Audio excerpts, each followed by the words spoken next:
चंपापुर में रहने वाला सरपंच अपनी बेटी की शादी की तैयारी में जुटा हुआ था। तभी अचानक हवा में उड़ती हुई एक सुंदर सी डोली वहां आ जाती है। उस डोली के अंदर से एक डरावनी चुड़ैल अपनी छोटी बच्ची के साथ बाहर निकल आती है। फिर वहां रखा सारा खाना हवा में उड़कर चुड़ैल और उसकी बच्ची के मुंह में जाने लगता है। अरे ये चुड़ैल कहाँ से आ गई? अरे कोई रोको इसे, वरना ये सारा खाना खा जाएगी। तभी गांव वाले डंडे लेकर चुड़ैल और उसकी बेटी को मारने के लिए आगे बढ़ते हैं। आप चिंता मत करिए सरपंच जी, हम लोग इस चुड़ैल को देख लेंगे। चलो भाइयों, चुड़ैल को चारों तरफ से घेरकर इसकी मरम्मत करो, ये यहाँ से बचकर नहीं जानी चाहिए। लेकिन चुड़ैल अपनी शक्ति से उन सभी लोगों को रस्सियों से बांध देती है। उसके बाद दोनों माँ बेटी सारा खाना खाकर खत्म कर देती हैं। अभी मेरी भूख शांत नहीं हुई, मुझे और भूख लगी है। जल्दी से मुझे खाना दो, वरना मैं दूल्हा और दुल्हन को मारकर खा जाऊंगी।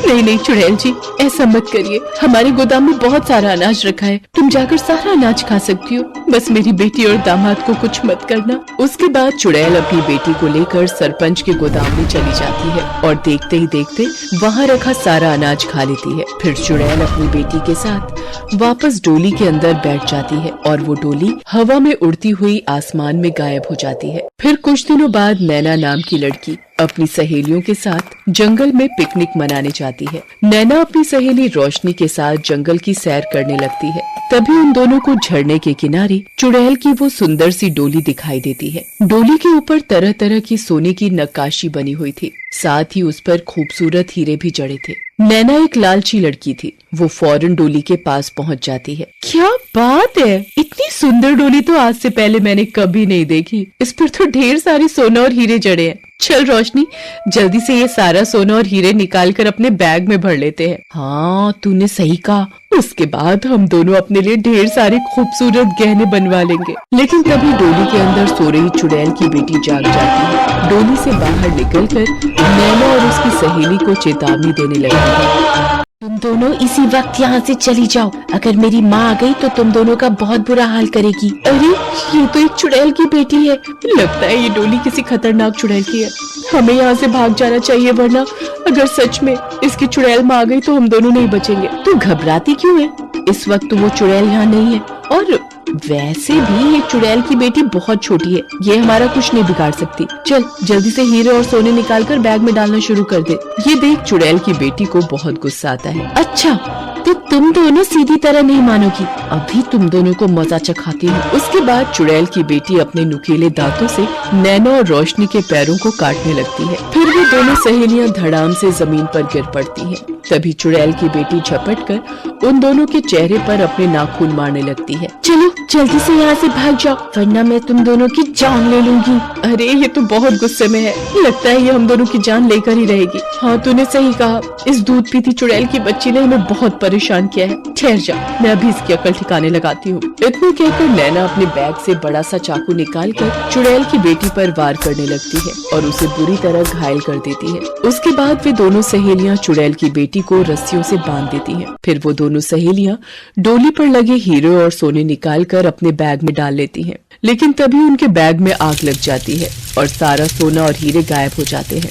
ये देख नैना और रोशनी का चेहरा गुस्से से लाल हो जाता है। अरे ये कैसा जादू था, सारा सोना और हीरे गायब हो गए। लगता है सारा सोना और वो हीरे भूतिया थे जो अचानक गायब हो गए। हे भगवान, इतनी मेहनत करने के बाद हमें कुछ नहीं मिलेगा, अब हमें खाली हाथ ही लौटना पड़ेगा। बेकार में हम दोनों ने इतनी तकलीफ उठाई। हाँ तूने सही कहा, लेकिन मैं इसका बदला चुड़ैल की इस बेटी से लूंगी। अब इस छोटी चुड़ैल को मैं अपने तांत्रिक चाचा के हवाले कर दूंगी। उसके बाद मेरे चाचा इसे हमेशा के लिए गुलाम बना लेंगे। उसके बाद नैना चुड़ैल की बेटी को लेकर अपने तांत्रिक चाचा के घर पहुंच जाती है। ये देखिए चाचा जी, ये चुड़ैल की बेटी मुझे जंगल में मिली थी। ये बहुत ही खूंखार है, अब मैं इसे आपके हवाले करने आई हूँ, आप इसे अपनी गुलाम बना लीजिए। अरे वाह भतीजी, छोटी चुड़ैल को मेरे पास लाकर तूने मुझे खुश कर दिया। उसके बाद तांत्रिक चुड़ैल की बेटी को रस्सियों से बांधकर घर की छत से लटका देता है। दूसरी तरफ चुड़ैल जब अपनी डोली के पास आती है तो डोली पर लगे हीरे और अपनी बेटी को गायब देख बहुत परेशान हो जाती है। अचानक मेरी बेटी कहाँ चली गई? जरूर यहाँ कोई लालची बेरहम तांत्रिक आया था जो सोने और हीरे के साथ साथ मेरी बेटी को भी चुरा कर ले गया। पता नहीं मेरी बेटी किस हाल में होगी। मुझे फौरन अपनी बेटी को ढूंढना होगा। उसके बाद चुड़ैल अपनी बेटी को ढूंढने के लिए चारों तरफ भटकने लगती है। काफी देर भटकने के बाद चुड़ैल नैना के घर के पास पहुंच जाती है। तभी वो अपनी बेटी के रोने की आवाज सुन लेती है। चुड़ैल दौड़कर खिड़की के पास पहुंच जाती है। अपनी बेटी को दर्द से तड़पते देख चुड़ैल से रहा नहीं जाता। मेरी बेटी की ये हालत करने वाले को मैं नहीं छोड़ूंगी। ठहर जा बेटी, मैं अभी आ रही हूँ। इतना कहकर चुड़ैल खिड़की तोड़कर अंदर जाने की कोशिश करने लगती है, लेकिन तभी बिरजू नाम का तांत्रिक वहाँ जाता है। वो तांत्रिक चुड़ैल को खामोश रहने का इशारा करके पास में बने अपने घर में ले जाता है। ये तो अच्छा हुआ कि मैं सही समय पर आ गया, वरना उस घर में रहने वाला तांत्रिक तुम्हारी बेटी के साथ साथ तुम्हें भी कैद कर लेता। तुम कहाँ से आई हो? तुम और तुम्हारी बेटी आखिर चुड़ैल कैसे बन गए? बिरजू तांत्रिक की बात सुनकर चुड़ैल दुखी होकर रोती हुई उसे अपनी आप बीती बताने लगती है। कुछ सालों पहले तक मैं अपने पति और बच्चे के साथ बहुत खुश थी। हम दोनों पति पत्नी सुंदर सुंदर डोलियां बनाकर बेचा करते थे। एक दिन राजा के कहने पर हमने एक बहुत खूबसूरत डोली बनाई और उस डोली पर बहुत सारे हीरे और सोने जड़ दिए। मैं और मेरे पति उस डोली को लेकर महल की ओर जा रहे थे, लेकिन तभी रास्ते में कुछ लुटेरों ने हम पर हमला कर दिया। उन बेरहम लुटेरों ने मेरे पति को मारकर नदी में फेंक दिया।